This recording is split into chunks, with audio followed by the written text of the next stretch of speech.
Tata de Valérie Perrin.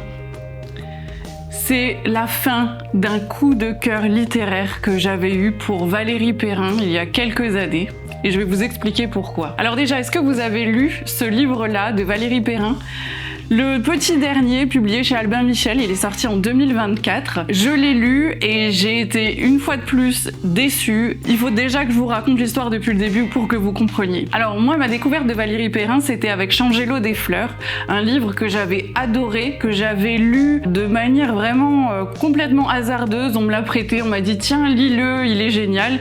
Effectivement, j'ai adoré 600 pages que j'ai pas vu passer. C'était l'histoire de Violette Toussaint, garde cimetière, une profession pas du tout anodine, avec un enchaînement de situations un petit peu bizarres, un peu étranges, qui nous amène à une fin en apothéose. Bref, j'avais adoré ce livre, j'avais fait une vidéo dessus, je vous invite à aller la voir si vous ne l'avez pas encore vue. D'ailleurs, dites-moi si vous avez aimé Changer l'eau des fleurs. Pour moi, c'était un véritable coup de cœur et surtout, c'était le livre qui me faisait entrer dans l'univers de Valérie Perrin.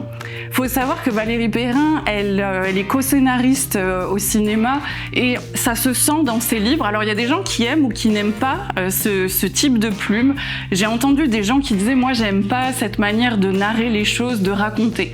Alors dites-moi si c'est un type de plume que vous aimez. Moi je suis rentrée dedans tout de suite et en plus je suis pas une lectrice de pavés. 600 pages c'est quand même déjà pour moi une tranche assez haute et malgré cela je l'ai lu comme un page turner.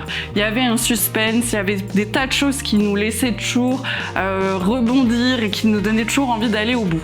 Donc vous l'aurez compris, Changer l'eau des fleurs, ça a été un véritable coup de cœur et à partir de là, dès qu'on me parlait de Valérie Perrin, je disais ah Valérie Perrin, attention, j'adore, c'est mon coup de cœur littéraire. Sauf que j'ai continué ma découverte de cet auteur avec le livre 3 de Valérie Perrin que j'ai commencé à lire 2 fois et que je n'ai jamais fini.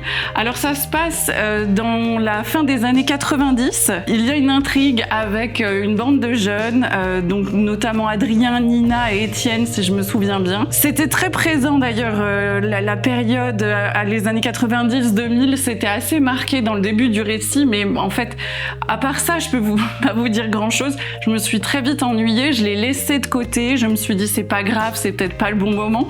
Je l'ai repris quelques mois après et à nouveau je me suis ennuyée. Pourtant il y a des post-it, j'y croyais au début, je me suis dit je vais m'accrocher. En fait 2 abandons quand même consécutifs sur ce livre. Maintenant je vais pas vous en parler parce que j'ai pas critiqué un livre que je ne connais pas. Mais voilà, là je commençais déjà un peu à me dire ah finalement je ne retrouve pas l'étincelle que j'avais eue avec Changer l'eau des fleurs. Après parfois, je sais pas si ça vous arrive aussi, mais parfois quand on a adoré quelque chose, que ça soit dans les livres ou dans les films, on cherche dans le 2e tome ou dans le 2e film ou dans la suite, on cherche à retrouver l'excitation du début et on est toujours inévitablement déçu. Donc je me suis dit que c'était peut-être ça aussi, qu'il fallait peut-être un petit peu que je laisse ce coup de cœur passer et que j'accepte de rentrer dans une autre histoire de Valérie Perrin. Donc je persiste et je signe et je me lance dans Tata avec franchement un pitch qui était vraiment hyper intéressant. Écoutez-moi bien, Agnès, elle reçoit un coup de fil et on lui annonce que sa tante Colette vient de mourir. Jusque-là, ok. Sauf que sa tante Colette, elle est morte déjà depuis 3 ans, elle est enterrée et Agnès ne comprend pas du tout ce qui va se passer. Donc elle va revenir dans le village dans lequel elle a grandi, elle va retrouver en fait toute l'ambiance, les amis, les voisins de sa tata, elle va retrouver des amis d'enfance et puis elle retrouve d'ailleurs des enregistrements de sa tante. Il y a à nouveau une forme de suspense qui se met en place puisqu'on veut comprendre pourquoi cette tante est remorte, puisque c'est vraiment comme ça que c'est expliqué. Pourquoi elle serait morte une seconde fois, qui est dans le cimetière, qu'est-ce qui s'est passé. Donc franchement, l'histoire de départ, c'était très prometteur. Je me suis dit, ça y est, c'est bon, c'est reparti, je vais de nouveau adorer. Et puis ça ne l'a pas fait vraiment, même pas du tout, puisque à nouveau, j'ai retrouvé des longueurs. Alors je l'ai lu en entier, je l'ai pas abandonné, j'ai voulu m'accrocher parce qu'il y a quelque chose qui fait qu'on a envie de savoir la fin, mais je l'ai pas lu avec beaucoup de plaisir en fait. En fait, les enregistrements qu'Agnès retrouve, dans lesquels elle entend la voix de sa tante. C'est très saisissant. Si on se projette, on se dit quand même c'est fou, elle entend à nouveau la voix de sa tante dont elle était très très proche et qui est morte depuis 3 ans, donc elle entend ça fait revivre des choses, c'est émouvant.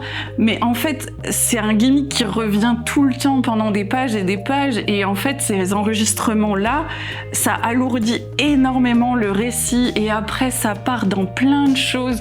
Il y a plein de personnages qui arrivent, qui ont tous des histoires différentes. En fait, je me suis un peu emmêlé les pinceaux, en fait. Au bout d'un moment, il y avait trop de choses qui n'avaient pas forcément l'air assez liées les unes aux autres, donc je savais. Enfin, franchement, je me suis perdue dans le récit, c'était un peu fatigant et malgré le fait que l'intrigue soit haletante, à un moment on a quand même envie de décrocher en fait. On se perd un peu et elle nous noie dans des tas de détails, j'ai trouvé ça franchement dommage. Alors j'ai été jusqu'à la résolution. La résolution, elle m'a pas scotché. Je vais encore comparer avec Changer l'eau des fleurs, mais effectivement dans Tata, la résolution m'a pas vraiment scotché comme j'ai pu l'être dans l'autre livre.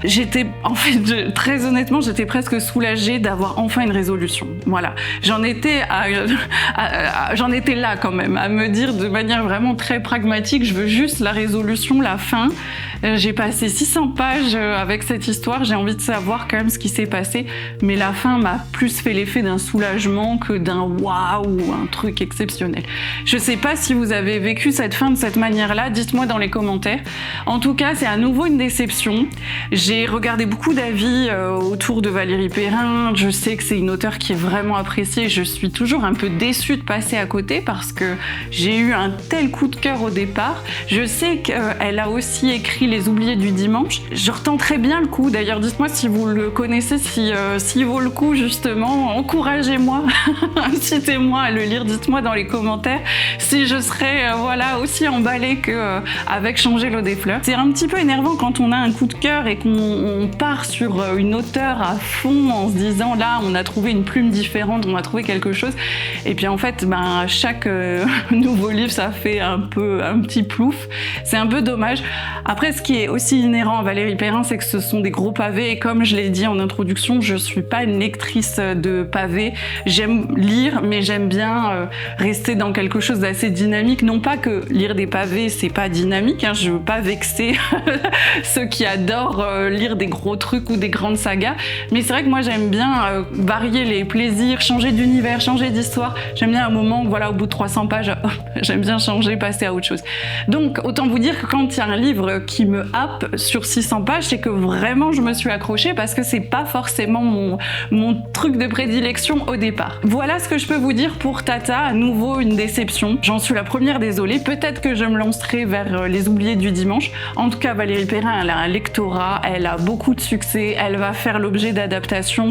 Certains de ses livres vont être adaptés en film et ça s'y prête totalement et je les regarderai dès que possible avec grand plaisir parce que elle arrive à trouver beaucoup de nuances et beaucoup d'originalité dans ses personnages et dans ses histoires. Voilà. Dites-moi si vous avez déjà eu des déceptions comme ça et avec quel auteur. Est-ce que vous avez eu un jour le livre qui vous a réconcilié avec cet auteur? Dites-moi tout dans les commentaires, je me ferai un plaisir de vous répondre. En attendant, vous pouvez liker la vidéo, vous pouvez vous abonner à la chaîne si c'est pas encore le cas. Et puis moi, je vous souhaite de passer de très belles lectures et je vous retrouve bientôt pour une prochaine vidéo. Ciao, ciao!